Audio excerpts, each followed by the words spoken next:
So this buffet has really nice details in the drawers, the doors, and some of the buffet itself. So I'm going to show you how I glaze. Now, I've been using this for years. It's the same container for years and years. This is probably 3 years old at least. It's the Valspar Antiquing Glaze. And what I do is I just put it on and then I wipe it back with a baby wipe, with just putting a little bit of pressure on the outside line so all that glaze seeps into the grooves. Most important thing about this technique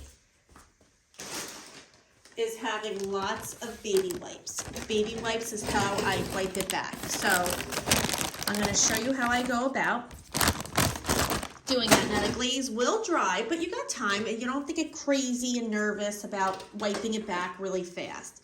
So literally what I do is I shake it up. Whatever is on my paint lid, this is what I use. So I'm going to put it close by. And I'm going to see how it goes on. Now, the Farmhouse Paint Company paint, this is what I'm using. So you do not need a top coat. Normally the paints that I use, I would always have to put a wax or polyacrylic on it to wipe it back. So this is my first time doing it with this paint product.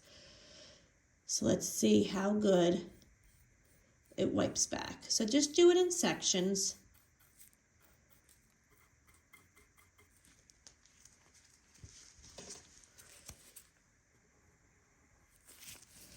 And it wipes back beautifully.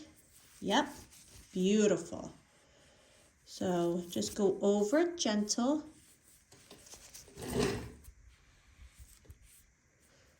Very nice. Okay, so you're going to use a lot of wipes, guys. So just be prepared to use a lot of wipes. At least I do. That's me. I try and work as much as I can with the wipe so I don't be so wasteful.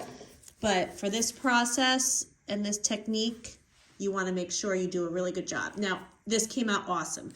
So I'm going to go ahead and continue doing all the doors, drawers, and some of the detail on the buffet.